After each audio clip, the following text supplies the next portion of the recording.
Bonjour, heureux de vous retrouver aujourd'hui. Nous allons voyager sans pour autant quitter la région parisienne. Je vous propose de découvrir la vitalité du diocèse de Pontoise et de ses communautés multiculturelles. Il y a près d'1,2 million d'habitants dans le Val d'Oise, un département en partie rural avec le Vexin français ou la Plaine de France et un territoire très urbanisé avec Cergy-Pontoise, Argenteuil, Sarcelles, Garges-les-Gonesse, également Villiers-le-Bel. Dans notre émission, nous prendrons des nouvelles de la communauté chaldéenne, notamment des Irakiens qui se sont réfugiés dernièrement en France. Et nous vivrons en images l'ordination diaconale en vue du sacerdoce de deux séminaristes béninois du diocèse de Pontoise. Et nous sommes avec Monseigneur Jean-Yves Riocreux. Bonjour. Bonjour. Un grand merci d'être avec nous. 130 prêtres en activité, une trentaine de diacres, 12 séminaristes et un évêque. C'est un diocèse qui se porte bien aujourd'hui, le diocèse de Pontoise.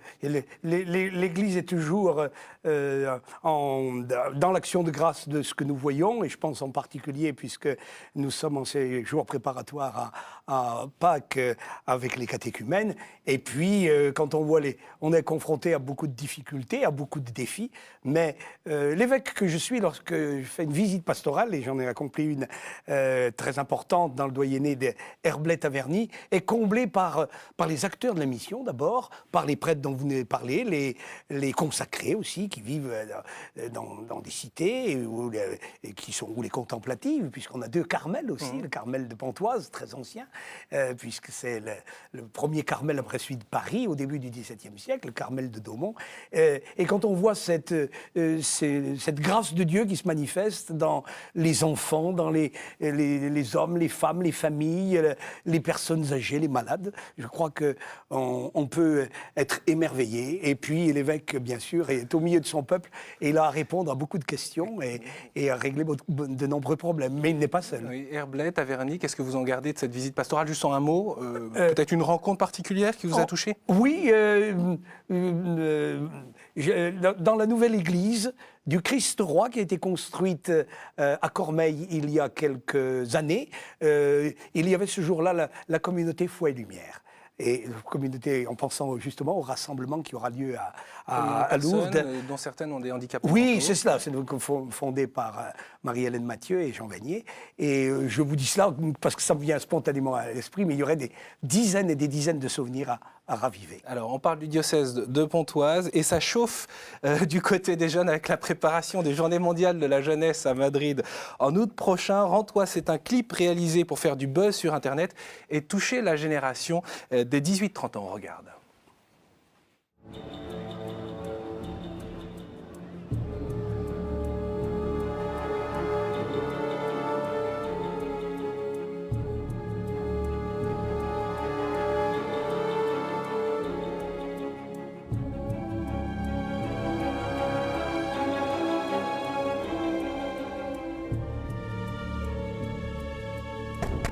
Ouvrez!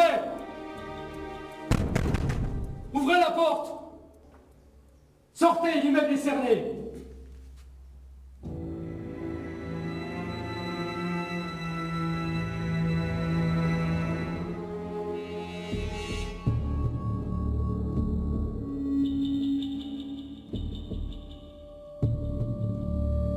Ah, Alors? je vois pas pourquoi. Et ça me dit rien à moi. Arrête! Tu connais Benoît XVI? Non, c'est de la bière. Non. Bah justement, si tu viens avec nous, tu pourras voir qui c'est et l'écouter. Flocard, rends-toi! Rends-toi au JMJ!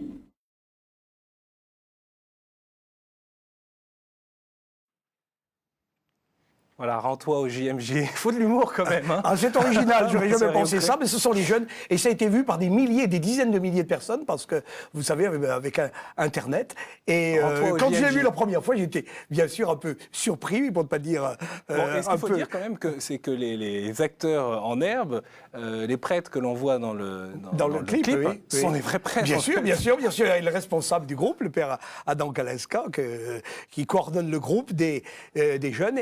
Et pour l'heure, eh bien, la réponse est là. Il y en a beaucoup qui se rendent au JMJ. C'était le thème. Ouais. On a même utilisé cette phrase. Bon, on n'y va pas la mitraillette dans le dos. Non, on y va volontairement. Et ça bouge. Ça bouge. J'en ai eu la preuve aussi il y a quelques semaines à Pontoise. On avait une soirée. C'était très beau parce que c'était une soirée organisée par les jeunes de Pontoise, mais avec les jeunes de l'Est du diocèse, c'est-à-dire de Sarcelles, qui sont venus animer la messe et qui sont venus aussi donner un gospel. C'était une soirée extraordinaire qui a permis d'ailleurs d'aider les jeunes de ces villes qui ont moins de moyens que d'autres. Et ce soir-là, j'ai pris conscience que c'était bien parti, on va dire, pour notre diocèse, et comme partout en France, puisqu'on pense qu'il y aura 50 000 Français qui se rendront en Espagne. Et pour notre part, donc pour l'heure, il y a déjà plus de 300 inscrits, on aura davantage. Et nous irons dans les diocèses de Cazy-Caceres, c'est-à-dire c'est près du Portugal, parce qu'on a découvert qu'il y avait un pèlerinage marial de Notre-Dame de Pontoise à Notre-Dame de Caceres. On ira peut-être même à Notre-Dame de Fatima. Et puis du 15 au 21 août, nous serons à Madrid, avec les centaines de milliers de jeunes des 5 continents. Il faut dire qu'il y a une pastorale des jeunes extrêmement dynamique dans les différents campus des écoles ou de l'université, notamment Cergy-Pontoise. On pense à l'ESSEC, cette grande école qui a été créée il y a 100 ans, qui était dans le cadre de l'Institut catholique, qui est maintenant installée à Cergy, où il y a une aumônerie tellement active que chaque année, presque, il y a un jeune ou deux jeunes qui choisissent, après avoir fait des brillantes études économiques, de devenir prêtre ou de se consacrer à Dieu. Et il y a une communauté très, très vivante. Oui, et on le voit. On sait que c'est pas toujours facile. Hein, non, et on le voit au moment du pèlerinage de Chartres également, et on le verra aussi au moment de la béatification de Jean-Paul II, parce que des jeunes veulent aller à Rome pour cet événement. Et puis pour les JMJ, et puis il y a une tradition des JMJ. Je pense en particulier en 97, celle de Paris, où le diocèse de Pontoise, puisque ce n'est pas loin de Paris, avait été très très partie prenante de l'accueil des jeunes. Et puis en 2002, mon prédécesseur, monseigneur Renaudin, a découvert les signes de sa maladie qu'il a emporté quelques mois plus tard à Toronto. Et puis moi-même, j'ai participé comme évêque. J'ai participé comme évêque à Cologne et puis bien sûr à Sydney et même en Nouvelle-Zélande, puisque connaissant bien l'Océanie. Alors vous le disiez, monseigneur, parmi ces jeunes, les Chaldéens ne sont pas en reste. La communauté chaldéenne, ce sont les Turcs ou les Irakiens d'origine. Alors ils sont originaires pour le plus grand nombre de Turquie. Ils sont venus dans les années 90. Beaucoup autour de Sarcelles. Ils sont dans la région de Sarcelles, ils sont environ 10 000. Ils ont construit une église parce que quand ils sont arrivés, ils utilisaient les églises avant les messes dominicales ou après, c'est-à-dire à des heures qui sont un petit peu particulières. Et ils ont voulu construire leur église. Et le cardinal Lustiger, je dois le souligner, s'est associé au projet parce qu'il a vu cette communauté chaldéenne qui ont leur rite. Le rite, avec la particularité, ils utilisent la langue du Christ, c'est-à-dire le syriaque, pour l'araméen, pour le Notre Père et les paroles de la consécration. Et c'est une communauté très jeune, très active, ils sont très pratiquants, et ils sont très partie prenante, en particulier pour les JMJ. Alors justement, cette communauté extrêmement vivante, eh bien, je vous propose d'en découvrir quelques images. L'église Saint-Thomas-Apôtre a été construite et consacrée en 2004, en février 2004. C'est un extrait de l'émission Ainsi sont-ils, une coproduction CFRT KTO. Des créneaux babyloniens, une croix chaldéenne. Et pourtant, ici, nous ne sommes pas en Turquie, ni en Irak, mais à Sarcelles, en périphérie de Paris. Et cet édifice oriental est bien une église, celle de la paroisse Saint-Thomas de la communauté chaldéenne d'Île-de-France. Une communauté de chrétiens d'Orient venus principalement de Turquie et d'Irak. Ces deux jeunes garçons, ce sont justement des Chaldéens. À 29 et 24 ans, Risco et Jonathan sont très investis dans leur communauté. Pour eux, l'église Saint-Thomas représente bien plus qu'un simple lieu de prière. L'église a toujours été très très importante pour les chrétiens d'Orient en général, mais encore peut-être un peu, davantage pour nous les Chaldéens. Parce qu'en fait, même quand on était en Orient, là-bas, au Moyen-Orient, les Chaldéens n'avaient pas, on n'a pas de pays. C'est-à-dire on vivait dans des pays, par exemple, comme la Turquie, l'Irak, la Syrie, etc. Mais on n'a pas un propre pays à nous. Et du coup, pour guider toute la communauté chaldéenne, c'est toujours le rôle de l'Église. Et de ce fait, la communauté, elle est vraiment accrochée à l'Église. C'est vraiment, on peut limite dire une Église-nation. Une église comme un pilier pour une communauté qui a connu un long et difficile chemin avant d'arriver ici, en France, à Sarcelles. Je suis fier de cette église de par mes parents qui ont dû traverser, je dirais, un chemin assez difficile pour venir en France, pour pouvoir s'installer, pour pouvoir nous faire vivre. Et la première chose qu'ils ont souhaité faire, c'est de faire construire cette église. Donc quand je la regarde aujourd'hui, ce que je vois, c'est l'effort de tous nos parents, de tous ces chrétiens orientaux qui sont venus de la Turquie, d'une grande partie de nos villages, de nos parents. Et aujourd'hui, c'est pour nous une fierté et nous nous battons tous les jours pour la conserver. Conserver leur église, c'est aussi conserver leur foi. Car malgré les difficultés de l'intégration, les nombreuses années en France, les Chaldéens gardent ce lien très fort avec leur religion. Voilà, Jonathan et Risco, issus de la deuxième génération de réfugiés.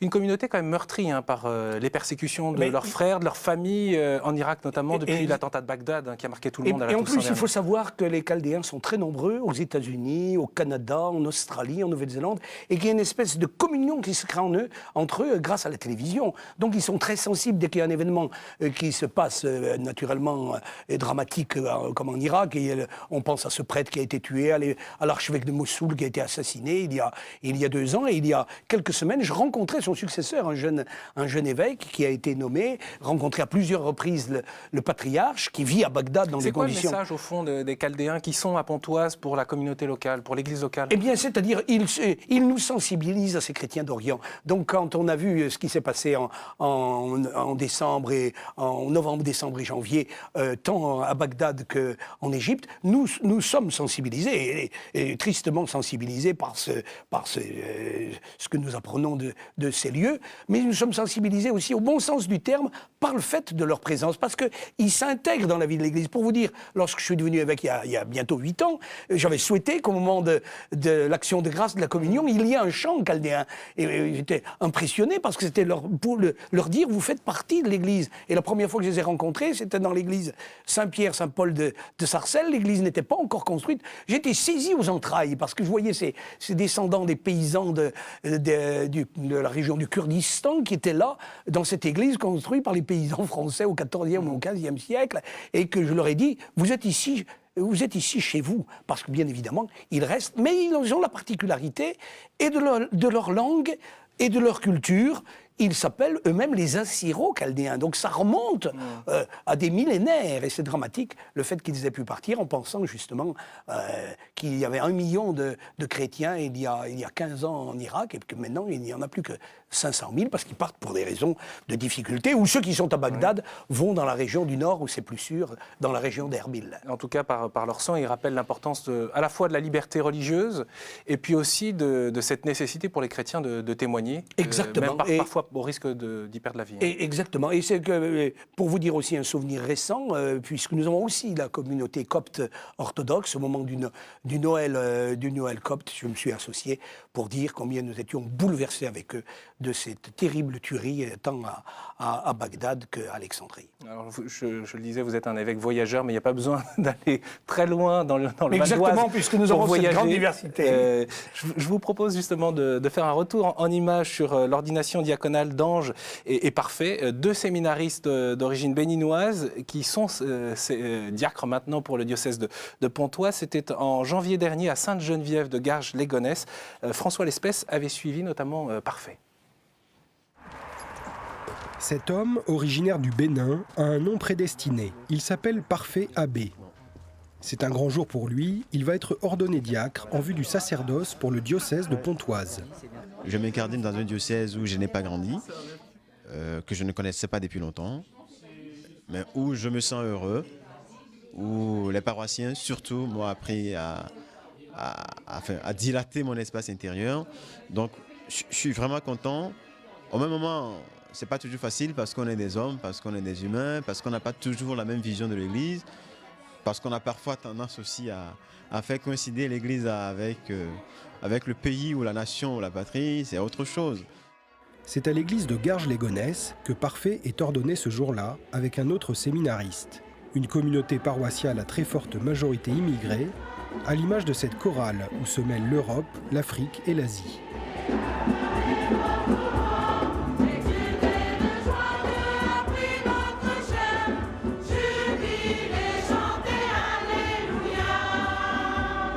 immigration qui a fortement dynamisé la paroisse. Promettez-vous de vivre en communion avec moi et mes successeurs dans le respect et l'obéissance? Je le promets. Si cette immigration renouvelle la vie paroissiale, cela nécessite aussi un effort de chacun pour faire une unité véritable qui ne soit pas simple juxtaposition de communautés. J'aime pas du tout l'expression nos communautés sont de plus en plus colorées. C'est pas une teinte. Ce sont des frères et sœurs qui sont appelés à partager les mêmes réalités. Ce qui demande de la part des communautés africaines, antillaises, tamoules, vietnamiennes ou autres, de comprendre aussi que on ne peut pas vivre l'Église simplement en revivant ce qu'on vit chez soi. On ne peut pas vivre l'Église en se posant à côté. Voilà, parfait. Et Ange, qui seront ordonnés prêtres à la fin de cette saison, hein, de l'année, Oui, au mois de juin. Au mois de juin. Et d'autres ordinations en même temps, quand les décisions seront prises. Donc, ce qui est un beau cadeau pour notre Il y a de la pour joie, notre de diocèse. l'énergie. Hein, oui, il y a de la joie. Et alors, ces deux garçons, Ange et Parfait, sont venus par des liens différents. Et ils sont arrivés, ils sont au séminaire des Carmes, à l'Institut catholique de Paris. Ils sont très, très brillants intellectuellement. Ils ont 36 ans, donc ils savent ce qu'ils font.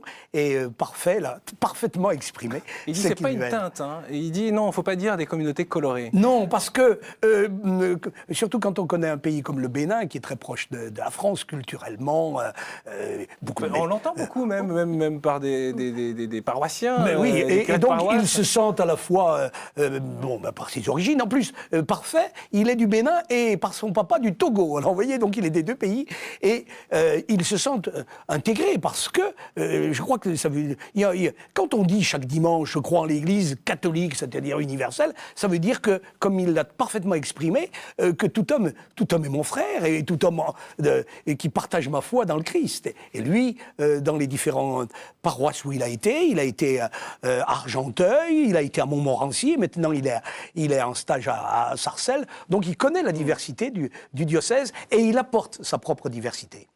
Actuellement, c'est dans l'air du temps que de dire que le multiculturalisme, c'est un échec. Angela Merkel l'a dit en Allemagne, le Premier ministre l'a dit en Grande-Bretagne, le président Sarkozy l'a également dit en France. Alors, qu'en est-il pour le Val d'Oise et pour l'Église? Vous pensez aussi que c'est un échec? Eh bien, écoutez, j'ai vécu en Nouvelle-Calédonie pendant 15 ans. Et donc, il y avait la plus grande diversité des origines. Quand j'étais à la cathédrale de Nouméa, je ne posais pas les questions, il y avait toutes les couleurs. Et il y avait toutes les origines, ils étaient dans le même lieu. J'arrive à Pontoise, je retrouve cela. Et effectivement, cette foi commune nous permet de transcender nos différences culturelles. Et cette mondialisation qui existe, et on aurait pu mentionner aussi à propos des JMJ, la mondialisation qui existe dans le monde. Alors on se mobilise autour de grands événements sportifs, et tant mieux, mais dans un événement comme celui des JMJ... Enfin, c'est différent parce que, en l'occurrence, ces événements sportifs, c'est les uns contre les autres. Et tandis que là, c'est la communion qui est créée par la même foi et le même amour. Et quand vous aurez tendance à dire, du coup, au regard de votre expérience à Pontoise, le multiculturalisme n'est pas un échec? Le multiculturalisme est possible par, justement, les mêmes valeurs qui nous animent. Et pour nous, c'est plus qu'une valeur, puisque c'est la personne même du Christ. Il faut le Christ pour unifier, pour faire cette communion, en tout cas dans l'Église.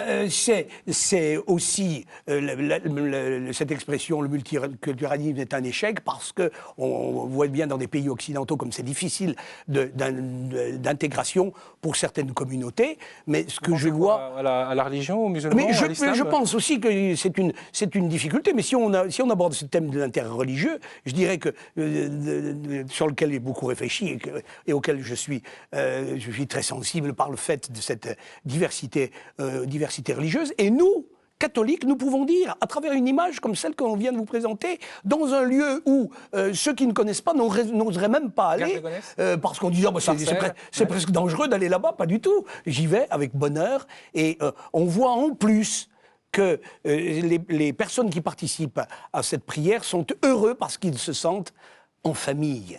Et quand on va en Afrique, on entend cette expression qui nous surprend, nous, l'Église famille. Et en même temps, on ne peut pas imaginer que ça ne soit pas sans difficulté, non. sans peur, et sans alors, inquiétude. Je vais utiliser une autre expression, c'est un défi. et en anglais on dit un challenge, un défi permanent. C'est-à-dire que nous avons toujours à construire dans les différences. Quand on regarde, il y a toujours, chez saint Paul par exemple, l'expression, la diversité et l'unité. Et c'est toujours à travailler, que l'on soit de la même couleur de peau, qu'on soit de cultures différentes ou de langues différentes. En tout cas, ce sont des milieux poreux à l'Évangile, Oui. puisqu'il y a beaucoup de catéchumènes et d'évocations. Et je vais vous dire, nous, évêques d'Île-de-France, nous sommes en train de réfléchir. On a même un colloque qui est organisé le 21 mai au Bernardin sur l'évangélisation des milieux populaires. Et c'est ça. Cette mission qui nous est confiée. Et vous parliez tout à l'heure de communion et d'unité. Le 7 mai prochain, en fait, c'est un peu le leitmotiv de cette invitation à ce grand rassemblement diocésain qui se tiendra à Pontoise, à la Halle Saint-Martin, lieu qui a accueilli de très nombreux rassemblements, dont notamment votre ordination épiscopale. Oui, et il y a 5 ans que nous n'étions pas réunis dans ce lieu. La dernière fois, c'était pour le 40e anniversaire du diocèse en 2006. Le diocèse est né en 1966. Et puis, entre-temps, il y a eu Ecclésia 2007. Et nous allons vivre un peu Ecclésia 2007 à notre manière, plus exactement, en réfléchissant en ayant dans la mémoire les nouvelles orientations pour la catéchèse et en ayant invité Monseigneur Christophe Dufour, qui est l'archevêque d'Aix-en-Provence et président de la commission épiscopale pour la catéchèse et le catéchuménat, à nous aider pour que nous ouvrions la parole de Dieu. Et ce dimanche-là, ou plus exactement ce samedi 7 mai, c'est le troisième dimanche de Pâques, nous avons comme texte les pèlerins d'Emmaüs. Donc on va réfléchir en grande assemblée, nous serons plusieurs milliers, en petits groupes, et puis nous aurons bien sûr l'Eucharistie, et nous invitons tout le monde, c'est-à-dire bien sûr les acteurs de la catéchèse, mais aussi bien sûr du catéchuménat, mais aussi la paroissienne qui participe à la beauté dans l'église, les équipes d'accueil. Tout le monde est invité et le lendemain, d'ailleurs, nous aurons aussi une grande confirmation dans ce même lieu. Et je confirmerai les adultes, plus de 300 probablement, lors d'une grande célébration. Donc nous aurons 2 jours, le 7 et 8 mai, qui seront des jours de fête à Pontoise. Autrement dit, l'invitation, c'est ouvrir la parole de Dieu, une invitation à un approfondissement, un enracinement de sa vie dans la parole de Dieu, dans la Bible. Et puis de saisir que nous sommes tous responsables de la rencontre du Christ. C'est un peu le thème. Permettre la rencontre du Christ et ceci se réalise dans la communion de l'Église. Donc le 7 mai prochain à partir de 9h15 pour toute la journée et toutes les informations sont sur le site internet du diocèse. Je voudrais vous poser les questions sur le lieu pour se ressourcer si jamais dans cette vie qui souvent en région parisienne est très rythmée entre le travail, les enfants, les activités en paroisse. Si on a envie de se reposer un instant, où est-ce qu'on peut aller? On peut aller à la maison Massabielle, Saint-Joseph, qui est à Saint-Prix, dans un lieu merveilleux. C'est au cœur sur la bordure de la forêt de Montmorency. Et les équipes Notre-Dame qui ont ouvert ce centre. Et puis, c'est devenu, à la suite du 40e anniversaire de notre diocèse, le centre spirituel diocésain. Et il est y a ouvert. Un partenariat avec les équipes Notre-Dame qui prennent soin des familles et des couples en particulier. Oui, et il est ouvert du 1er janvier au 31 décembre. J'ai passé les dernières heures de 2010 et les premières heures de 2011 avec une centaine de personnes dans de nombreuses familles qui voulaient avoir un réveillon différemment. Et on a terminé l'année en prière et on l'a commencé en prière. Un lieu propice donc pour la respiration spirituelle. Des rendez-vous à ne pas manquer dans votre diocèse. Il y a bien sûr le 7 mai, ce grand rassemblement diocésain.